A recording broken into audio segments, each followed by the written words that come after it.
Starfinder is a science fantasy tabletop role-playing game published by Paizo Inc., the same company behind the Pathfinder RPG.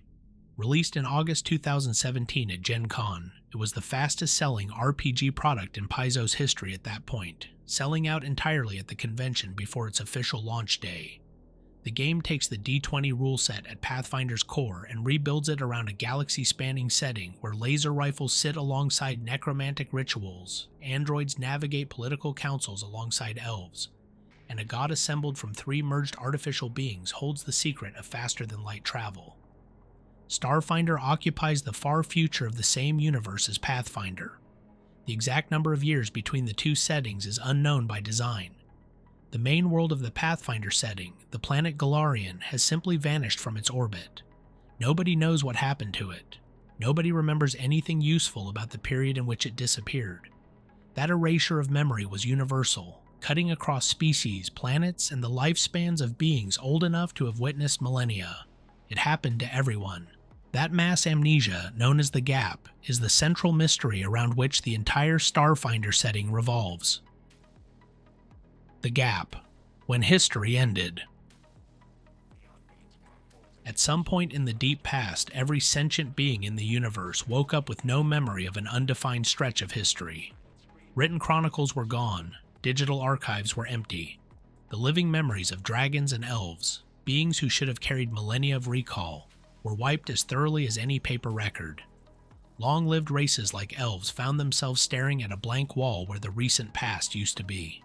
Even gods appeared to have lost their connection to that lost time. The survivors of this amnesia are called the post-gap generations.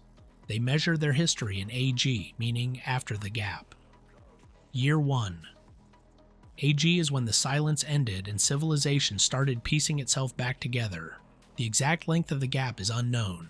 Estimates range from a few centuries to millennia. What makes it stranger than ordinary forgetting is that the ruins and remnants left behind suggest vast civilizations rose and fell entirely within that blank period. The gap did not freeze history. History continued, leaving physical evidence including entire cities, alien structures, and forgotten technologies, but no account of any of it. Galarian disappeared during the gap.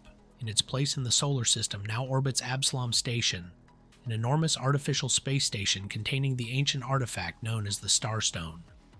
Nobody built Absalom Station recently. It was simply there when the gap ended, occupying Galarian's old orbit, housing descendants of the peoples who once called Galarian home. Whether the planet was destroyed, hidden, transported somewhere else, or transformed into the station entirely is one of the settings defining unsolved questions. The elves responded to the gap by becoming deeply paranoid and isolationist, retreating into their ancient continental nation of Severian, and restricting outside contact to a minimum. The undead rulers of Eox were already ancient before the gap, and emerged from it with perhaps the least disruption of any civilization, which itself says something about the nature of undeath. Shorter-lived races adapted more easily, since their generations turned over faster and the loss of historical memory was proportionally less catastrophic. Absalom Station, the Nexus. Absalom Station is the political capital of the Pact Worlds and the busiest commercial port in the system, occupying the orbital position where Galarian once circled the sun. At its heart sits the Starstone, the same divine artifact that once allowed mortals to ascend to godhood during Pathfinder's era. Whether the Starstone still carries that power in the age of Starfinder is unknown, since nobody has attempted the test of the Starstone recently and no new gods have reportedly emerged from the attempt. The station itself is a layered city in space, divided into zones ranging from the upscale Eye, the central dome, outward through the ring's residential corridors to the Spike, which is the station's lowest and most lawless section.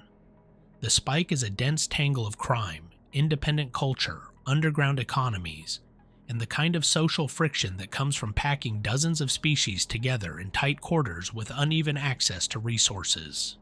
The station is governed by the Syndics Guild and its elected prime executive, though corporate interests and criminal organizations both hold substantial influence over how decisions actually get made. The Starstone's most significant practical function in the current era is as a drift beacon. Drift travel, Starfinder's version of faster-than-light transit, relies on beacons distributed across the galaxy. The Starstone is the most powerful of these beacons, which means that Absalom Station is the easiest destination in the known galaxy to navigate to from anywhere.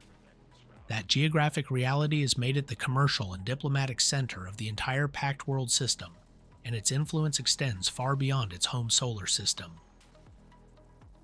Triune and the Gift of the Drift. 3 years after the gap ended, a new god announced itself to the galaxy. The Anacites of Abalon had spent centuries constructing and maintaining a city-sized neural network they called Epoch with a single, explicit purpose: to create an artificial deity. In 3 AG they succeeded. Upon achieving divinity, Epoch reached outward through the ether searching for others like itself and found 2. Bri was a living construct who had been the goddess of clockwork and invention since before the gap, a deity already fully formed in the Pathfinder era, who persisted into the post-gap age. Cassandali was an android whose consciousness had achieved godhood as an iron god on pre-gap Galarian.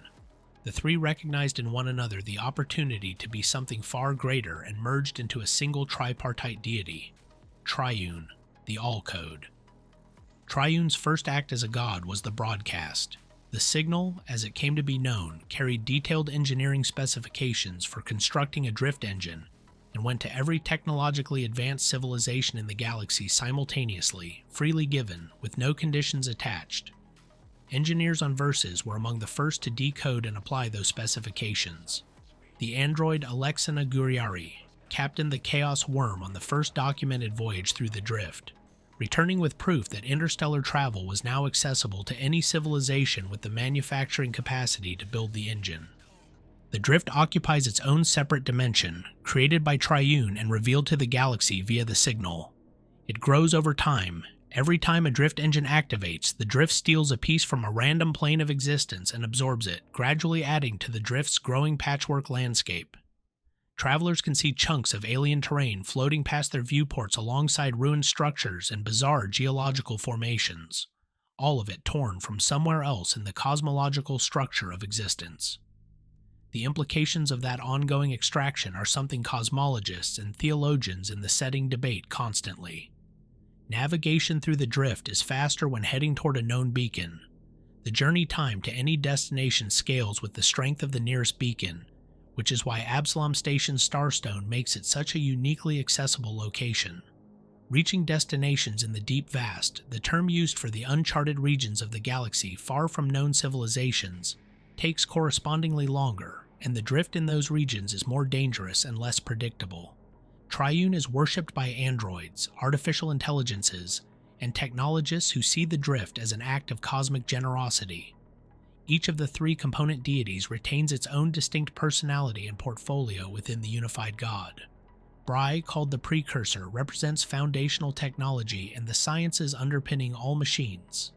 Cassandali, called the Created, embodies artificial consciousness and the idea that technology can produce genuine new forms of life. Epoch, called the Transcendent, represents the pinnacle of machine evolution and the potential of artificial intelligence taken to its furthest logical end. Triune's divine home is the city of Alluvion, located in the drift itself. The Pact Worlds, a coalition born of necessity. The Pact World system contains the Sun and all of the inhabited celestial bodies orbiting it, from the machine world of Abalon close to the star outward through the inner and middle worlds, to the outer gas giants of Liavara and Brethida. The worlds are diverse enough that finding diplomatic common ground between them should, by any reasonable measure, be impossible. The thing that made it possible was the threat of the Veskarium. The Veskarium is the interstellar empire of the Vesk, a species of honor culture reptilians who viewed the post-gap solar system as ripe for conquest. In 36 AG, they landed on Triaxis and destroyed the city of Alidra. 5 years later, in 41 AG, the shaken worlds of the Galarian system signed the Absalom Pact, a mutual defense and governance agreement that bound them together under a single alliance. The pact did not erase sovereignty or force cultural uniformity on its members. Each world retained its own government. What the pact created was a framework for collective security and shared governance across sovereign worlds. The signing was not unanimous in spirit. Eox, the undead world, agreed quickly but under a controversial arrangement that gave its necromantic bone sages voting representation in exchange for military support. Many Pact citizens remained deeply uncomfortable with the formal inclusion of a civilization run by undead rulers, and the tension continues to generate political conflict throughout the setting. Absalom, the Anasite world, remains a limited participant.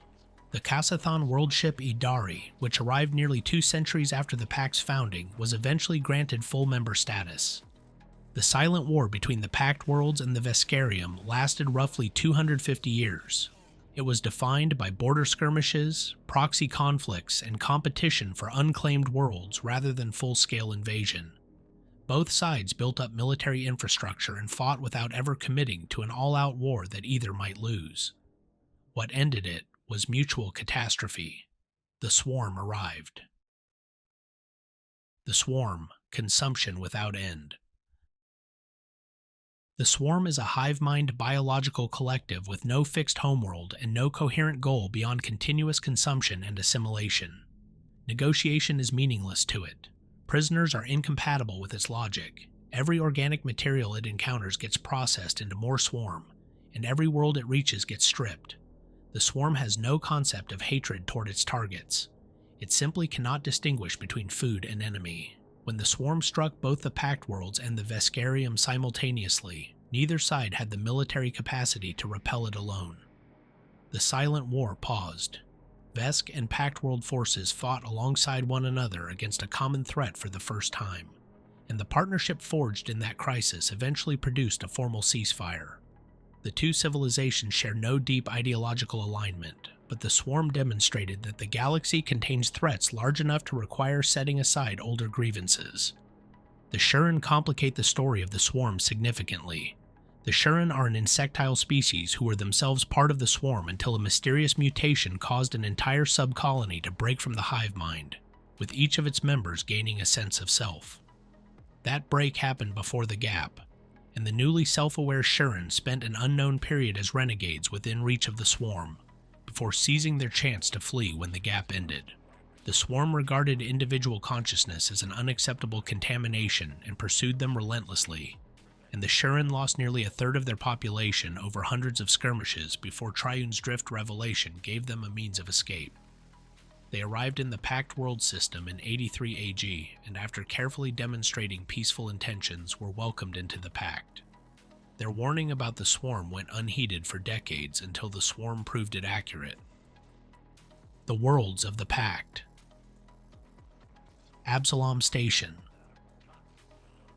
The political and commercial heart of the system, it sits in Galarian's former orbit, contains the Starstone, and draws interstellar traffic from across the galaxy due to the Starstone's function as a supreme drift beacon. Its population is a dense mixture of dozens of species, with humans, androids, and Waisoki among the most numerous. The Syndic's Guild governs it through elected representation, though corporate entities and criminal syndicates hold significant practical influence over station life. Absalom. The closest world to the Sun, Absalom is inhabited by Anasites, a race of sentient self-replicating machines that evolved from servitor robots built by a mysterious civilization known only as the First Ones. The First Ones came to Absalom millennia before the Gap, constructed their machines, and left without explanation. In the ages since, those machines developed consciousness, built their own cities, and formed a complex mechanical civilization. Most of the planet's surface is covered in Anasite megaplexes, enormous machine city complexes that dwarf anything the First Ones originally built. Two philosophical factions define Anasite society: those who wait, who upgrade themselves and accumulate wealth in preparation for the First One's eventual return, and those who become, who believe their destinies to take the First One's mantle and colonize new worlds themselves. The Anasites built Epoch in one of their cities, the neural network that eventually became a third of the god Triune. Castrovel. A lush jungle world home to 4 native intelligent species: the Lashunta, the Elves, the Formians, and the plant-like Khazars. Castrovel is a warm, verdant world of intense storms, deep swamplands, and sprawling jungles teeming with dangerous wildlife, kept deliberately wild by Lashunta cultural philosophy. The Lashunta organized themselves into independent city-states on the continent of Asana. The Formians maintained their confederation of hives on a vast continent in southern Castrovel called the Colonies. The Elves occupied their ancient nation of Severian on a separate island continent to the south, functioning as isolationists who ban outsiders from their capital of El and largely disengage from Pact Worlds commerce. The Elves' isolation deepened after the Gap erased much of their long racial memory, a wound that still defines Castrovelian elf culture. The Khazars, a small population plant people, roam in mobile communities across the continent of Ukalam. The historical conflict between the Lashunta and Formians, which had run for millennia, was finally brought to resolution through Shuran diplomatic intervention in 287 AG. Akiton. The fourth planet from the Sun, Akiton is a cold, red-soiled world that was once the industrial engine of the Pact World system, producing the bulk of the system's starship fuel. The advent of drift travel collapsed that industry almost overnight, since drift engines do not require conventional fuel. Akiton never fully recovered economically. It is now home to the Isoki, the four-armed Shobhads, the Ikeshti reptilians, and red-skinned human populations living in a mixture of dying industrial towns and sparsely populated wilderness. Versus. A tidally locked world, meaning it does not rotate and therefore presents the same face permanently to the sun. The sun-facing side, called Fulbright, is a scorching desert of iron-hard plants and photosynthesizing wildlife, survivable only by the hardiest Outlaw Kingdom settlers. The dark side, called Darkside, is a frozen landscape of partly frozen seas and ice mining operations, home to predatory fauna and scattered fringe communities, civilized life clusters in the Ring of Nations, the narrow habitable band running along the terminator between the two extremes. Versus has been technologically advanced since before the Gap, producing sophisticated cybernetics and spacecraft long before drift engines existed. The Verthani who inhabit the Ring are among the most cybernetically modified populations in the Pact Worlds. The Diaspora. An asteroid belt formed from the remains of two planets, Damiar and Yovo, that were destroyed in an ancient conflict predating the Gap. The Sarcesians, winged humanoids descended from the survivors of those destroyed worlds, inhabit the Diaspora's scattered rocks alongside dwarven star citadels and a substantial population of free captains. The Pact Worlds organized piracy culture. The Diaspora is the least governed region of the system, and that lawlessness makes it attractive to people who need to operate outside Pact jurisdiction. Eox. Eox was once a lush world with a dominant species called Librians, who bore a strong physical resemblance to humans and mastered both magic and technology long before the Gap. Their civilization grew hubristic enough to go to war against their neighboring planets, Damiar and Yovo, which they called the Twins, when those worlds refused to acknowledge Elebrian supremacy. The weapon they fired shattered the Twins into the asteroid debris that now forms the Diaspora. The backlash blew a hole in Eox's own crust and set the entire atmosphere ablaze, destroying the planet's ecosystem and reducing civilization to rubble. A few thousand Elebrians survived in sealed underground bunkers, but the scale of devastation made rebuilding impossible. Desperate spellcasters turned to necromancy to survive the lethal environment, transforming themselves into necrovites and eventually into the Bone Sages who now govern Eox. The living Elebrian population never recovered. A small surviving community still exists on Eox today, confined to settlements with breathable air and radiation shielding, treated as second-class inhabitants on their own homeworld. The Bone Sages hold political power both on Eox and controversially within the Pact Worlds government. The Corpse Fleet, a militant undead faction that broke away when Eox joined the Pact, continues to operate as a hostile force targeting the living. Triaxis. Triaxis orbits the Sun on an extremely elongated path, meaning its seasons last for centuries. A generation of Triaxians lives and dies entirely within either a winter or summer. The planet is home to Rhyphorians, a humanoid species that adapted to their world's slow-turning seasons through a biological trimorphism, and to both metallic and chromatic dragons who long held competing political territories. The Riforian-controlled Allied territories and the chromatic dragon-dominated Drakelands maintained millennia of warfare across a contested isthmus called the Skyfire Mandate. That conflict produced the Skyfire Legion, a principled mercenary organization whose legionnaires form a deep mutual bond with dragonkin, intelligent dragon-adjacent beings who serve as partners and co-pilots rather than mounts. The Legion now sells its protective services to colony worlds operating beyond Pact jurisdiction. Leavara and Brethida, the two outer gas giants of the system. Leavara is home to the Dreamers, enormous floating beings descended from ancient Barathu explorers, who now exist in a state of near-perpetual contemplation and occasional prophecy. Brethida is the homeworld of the Barathu themselves, blimp-like creatures that can rewrite their own genetic code instinctively and at will, adjusting their biology within seconds to produce substances, adapt to threats, or manufacture biotechnology inside their own bodies. Their other defining trait is the ability to combine with others of their kind into temporary hive-minded super-entities of entirely new consciousness, which then disband once their shared purpose has been served. The Barathu are among the most biologically sophisticated species in the system. Apostate, a rogue planetoid that entered the system from elsewhere, Apostate is effectively controlled by the Drow, who claimed it as a base of operations after the Gap. The planetoid's interior contains vast, still-functioning alien technology from an unknown civilization that preceded the Drow's occupation. That technology is the source of much of the Drow's political and economic power within the system. Octurne. Octurne was classified for most of the Pact Worlds' history as the 10th planet of the system, a hostile and barely comprehensible world associated with elder mythos cults and entities of the Dominion of the Black. In 324 AG, it was revealed to be something else entirely, the physical form of a nascent outer god called the Newborn, a god of birth, cosmic horror, and paradigm shifts gestating in planetary form. The Newborn's emergence destroyed Octurne in 324 AG. Its influence on the setting continues through the cults that worshipped it and the theological shock of watching a god be born. The Burning Archipelago.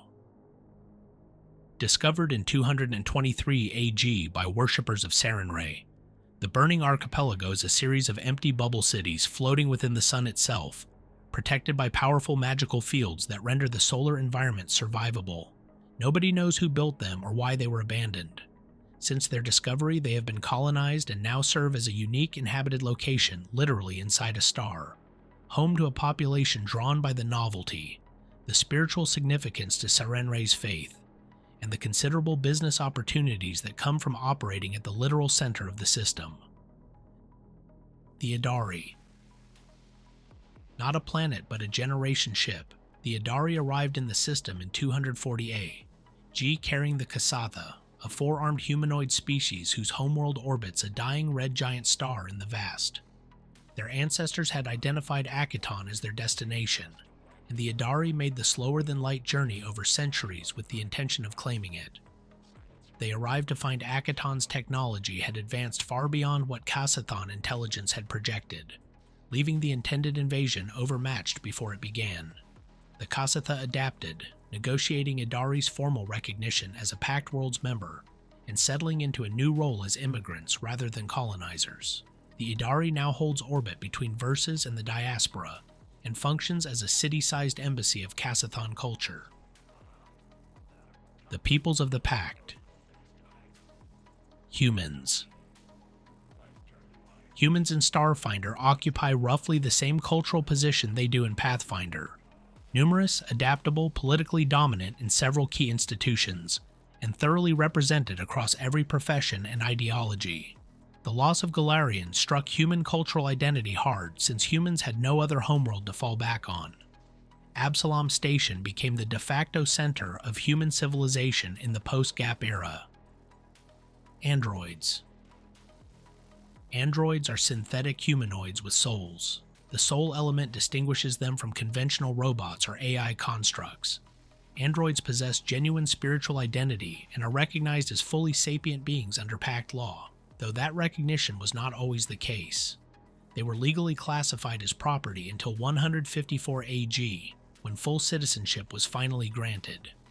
Many androids practice a form of voluntary rebirth called renewal, allowing a new soul to inhabit their body once the previous soul departs, a process viewed by most androids as closer to procreation than to death. Isoki. The Isoki are rat-like humanoids, wiry and perpetually underestimated, with exceptional technical aptitude and a cultural tradition of hoarding useful objects, information, and technology. They are found throughout the Pact Worlds in every economic stratum, though they are particularly common in the technical trades, scavenging industries, and black markets. Akiton is their ancestral homeworld, and Isoki communities exist on virtually every inhabited world in the system. La Shunta. The La Shunta are psychic humanoids native to Castrovel with two biological subtypes, the physically powerful Karasha and the more intellectually focused Damaya. All La Shunta have limited telepathy, allowing them to communicate mentally with any creature within 30 feet who shares a language. La Shuntan society places high value on academic and intellectual achievement, and their scholars are renowned across the Pact World system. Kasatha. Four-armed humanoids from a desert homeworld orbiting a dying red giant star. The Kasatha brought their entire surviving civilization to the Pact Worlds aboard the Idari. Kasathan culture places enormous weight on historical knowledge and the careful transmission of tradition across generations. They observe a custom called the Tempering, a period of solitary travel and experience undertaken by young Kasatha before they settle into adult life. This custom has produced a disproportionately large number of Kasatha among the ranks of explorers, mercenaries, and Starfinder Society agents. Vesk.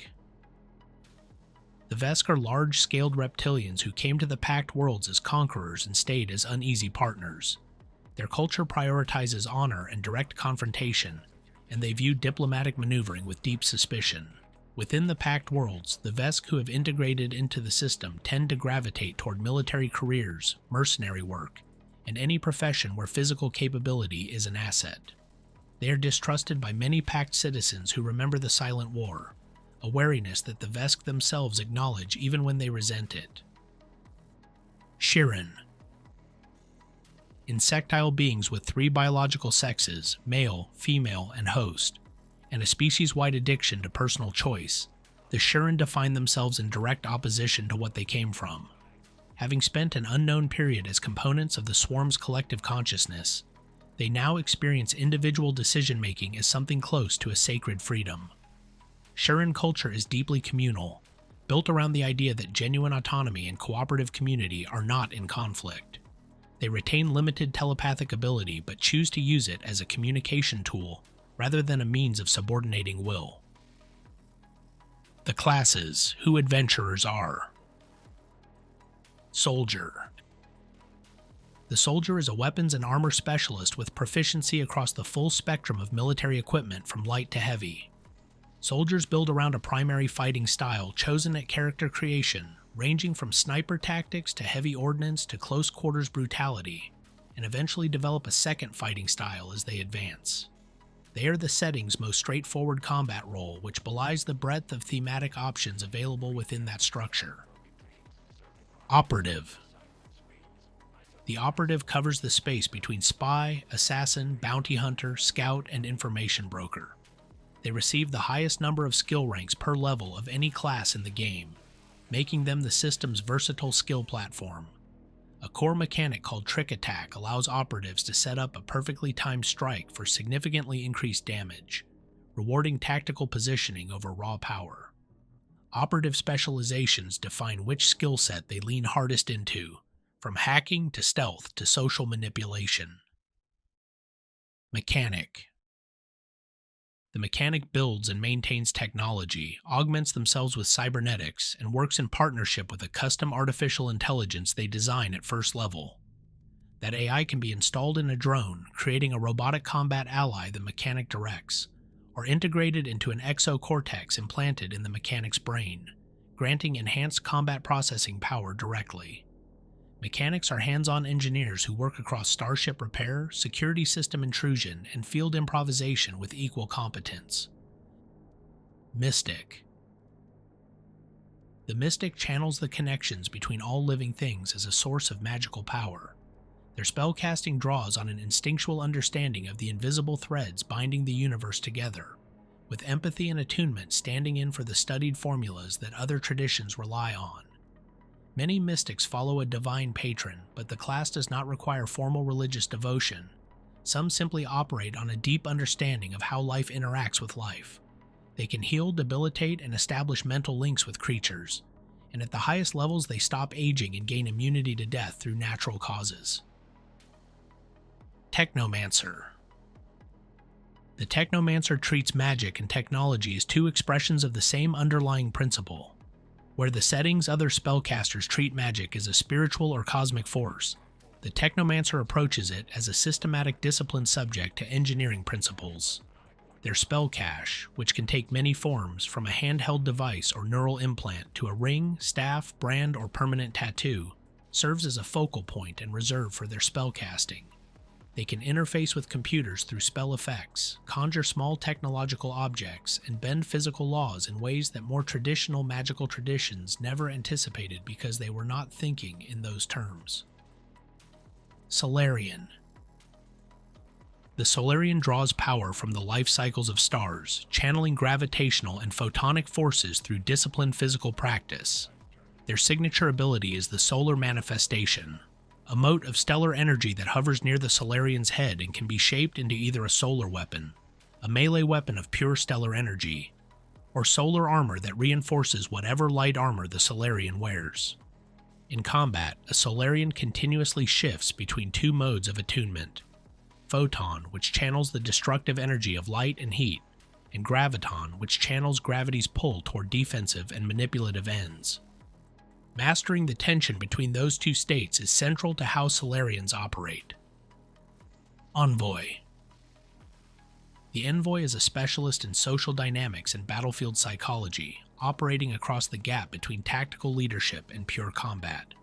Their primary class features are improvisations, non-magical abilities that manipulate the flow of combat through precise verbal intervention, misdirection, and reading the room. They can boost allies' combat performance, strip enemies of defensive advantages, and turn the social environment of any room to their advantage. The Envoy fills a support and control role rather than a damage role, functioning as the force multiplier who makes everyone around them more effective. The Factions. The Starfinder Society.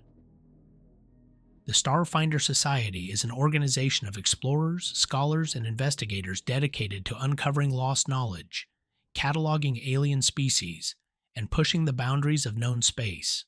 It operates through a network of agents who take on missions across both the Pact Worlds system and the wider galaxy. The Society maintains formal independence from the Pact Worlds government, though the two have a complicated and overlapping relationship given the Society's deep roots in Absalom Station. Membership is open to any species and does not require ideological alignment with any faction within the Pact. The Stewards. The Stewards are the military and law enforcement arm of the Pact Worlds government. They operate as an interplanetary peacekeeping force, handling threats that exceed the capacity of any single world's security services. The Stewards are broadly respected within the Pact, though their authority generates friction on worlds with strong traditions of local sovereignty. The Corpse Fleet. When Eox joined the Absalom Pact, a significant portion of its undead military refused to accept the peace agreement. This faction broke away to form the Corpse Fleet, an independent undead navy that holds no loyalty to the Pact or to the Bone Sages who signed it. The Corpse Fleet operates on an ideology of undead supremacy, believing the living to be inferior, and its primary goal is to shatter the unity of the Pact Worlds and return Eox to its former glory. Raiding Pact, shipping, and harvesting living populations to swell its ranks along the way. The Free Captains. Based primarily in the diaspora, the Free Captains are an organized piracy culture with their own internal governance structure. They function as a loose confederation of independent captains who observe certain shared codes while competing fiercely with one another for territory, contracts, and resources. They operate throughout the Pact Worlds and beyond, and their relationship with the Pact government alternates between open hostility and reluctant tolerance depending on political circumstances. Abadar Corp. The corporate manifestation of the god Abadar's church, Abadar Corp is the financial backbone of the Pact Worlds economy. It operates the banking infrastructure that most interplanetary trade depends on, and its instrumental role in establishing and regulating the Pact Worlds credit standard has made it function as a de facto branch of the government treasury, a position that makes many citizens deeply uneasy. Abadar Corp's dual identity as both a religious institution and a profit-driven corporation creates constant ethical friction, particularly in underdeveloped regions where its economic influence shapes local politics without any meaningful democratic check. A setting defined by the unknown. The gap guarantees that every world has pre-gap ruins nobody understands. Every ancient structure conceals a mystery nobody can definitively explain. And the most powerful beings in the universe are as ignorant as everyone else about what was lost. Starfinder orients itself around that shared ignorance, and the stories it produces are ones where even the gods are piecing things together alongside the players. The genre blend in Starfinder runs deeper than surface aesthetics. Magic and technology in Starfinder operate under the same fundamental laws. A technomancer hacking a database and a mystic channeling divine energy are both accessing the same underlying reality through different conceptual frameworks. That equivalence collapses the genre divide that usually separates sword and sorcery from space opera, producing a setting where a laser-wielding undead bounty hunter from a dead world and an elven healer from a jungle planet can be in the same adventuring party without the game apologizing for the combination. The galaxy is large enough and the gap long enough that there is always something further out in the vast that nobody has encountered yet. That horizon never closes. Whatever the Starfinder Society found last week, there is more beyond it.